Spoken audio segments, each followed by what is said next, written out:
अस्सलाम वालेकुम, मैं हूं डॉक्टर नईम और आप देख रहे हैं आपका अपना यूट्यूब चैनल साइंस की जान। और आज मैं आपके लिए लाया हूं बहुत ही एक इम्पॉर्टेंट टॉपिक जिसका नाम है ये जी केमिस्ट्री का बहुत ही एक इम्पॉर्टेंट टॉपिक है। चैप्टर नंबर 1 9th केमिस्ट्री से how to write symbols of elements. तो एलिमेंट्स के सिंबल्स को हम किस तरह लिखेंगे। तो सबसे पहले यहाँ पे सिंबल वर्ड्स आता है कि ये सिंबल दरअसल क्या हैं, आइए इसके बारे में हम जानते हैं।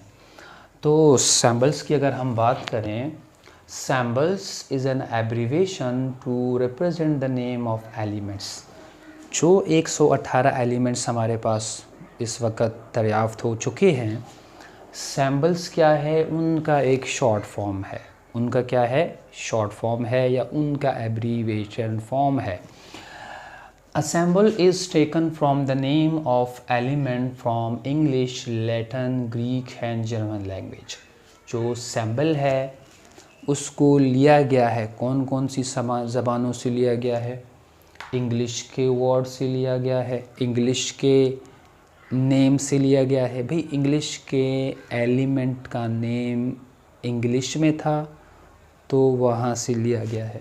उसके बाद लैटिन, ग्रीक एंड जर्मन भी इसी तरह, यानी जो नेम था एलिमेंट का वो या तो इंग्लिश में था, या तो लैटिन में था, या तो ग्रीक में था, या तो जर्मन लैंग्वेज में था।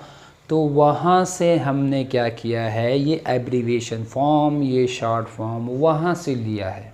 अब सवाल ये पैदा होता है कि इंग्लिश में क्यों सब के सब नाम नहीं हैं एलिमेंट्स के, लैटिन में क्यों नहीं हैं, सब के सब होते तो या तो ग्रीक में होते, या तो इंग्लिश में होते, या तो किसी एक में होते तो इजी होता। लेकिन बात यह है कि बहुत सारे एलिमेंट्स जो हैं वो इंग्लिश साइंटिस्ट ने दरियाफ्त किए हैं, बहुत सारे, उन्होंने उसको इंग्लिश में नेम दिया है।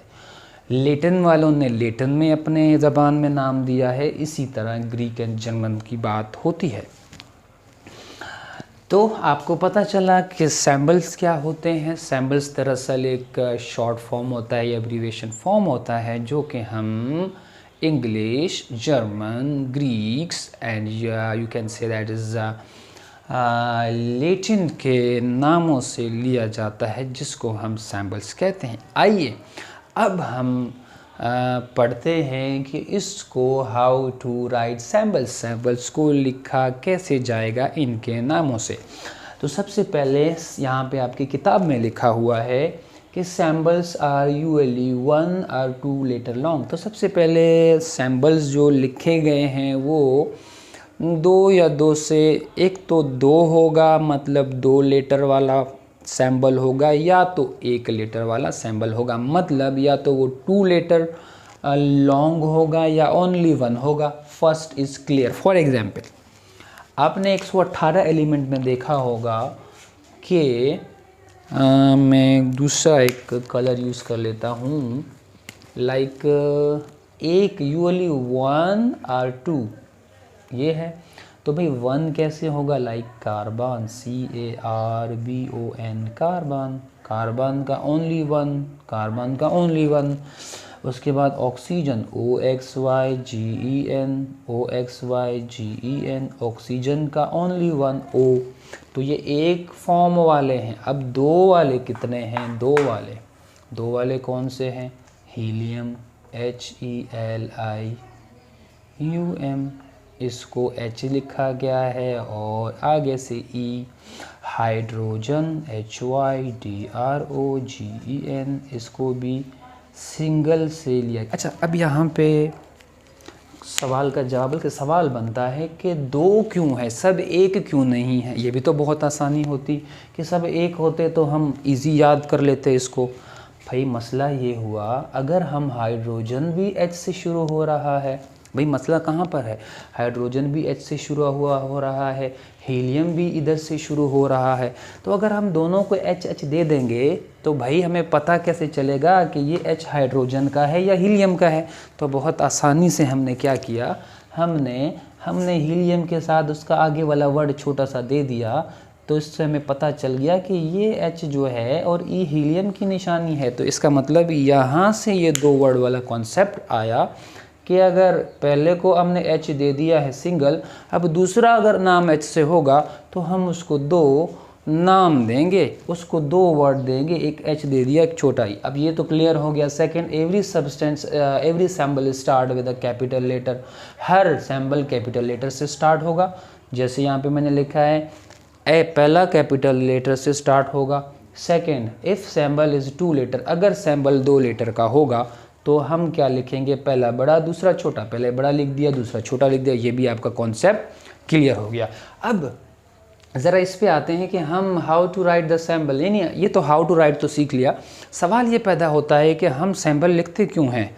तो जवाब ये है कि सैम्बल्स जो हैं अपने आसानी के लिए हम लिखते हैं, क्योंकि आपने देखा होगा इसके जो एलिमेंट्स के नेम हैं, भले वो इंग्लिश में हो, लैटिन में हो, ग्रीक में हो, और ये बहुत सारे मतलब ज़बानों में हैं, तो वो बहुत बड़े बड़े हैं। हम ईजीनेस के लिए साइंसदानों ने कहा कि हम इसको आसानी के लिए, इसको लिखने के लिए, ईजी लिखने के लिए हम क्या कर सकते हैं, इसको शॉर्ट फॉर्म में तब्दील किया गया। अच्छा जी, अब एक और चीज़ है, आपने पीरियडिक टेबल में एक और चीज़ भी देखी होगी, मैं आपको थोड़ा सा इजाफा कर देता हूँ आपके नॉलेज में, कि आपने देखा होगा कॉपर, COPPER, कॉपर नेम तो सुना होगा। इसका निशानी थोड़ा CO नहीं है, ये अलग है, CU है। ये क्यों भाई, CO है तो हमने CO देना था। तो असल में ये जो इसकी निशानी है ये किसी और लैटिन के नाम से ली गई है, इसकी इंग्लिश के नाम से नहीं ली गई है। समझ आ गई भाई। तो इसी तरीके से अगर मैं आपको यहाँ पे लिख दूँ एक और, क्या लिखूँ, कोबाल्ट, COBALT, कोबाल्ट, तो मेरे ख्याल में यही निशानी है। अच्छा, ये तो इसी तरह पोटाशियम की अगर बात की जाए, यस, POTASSIUM, पोटाशियम को K से जाहिर किया जाता है। ये क्यों भाई, P लिखना था।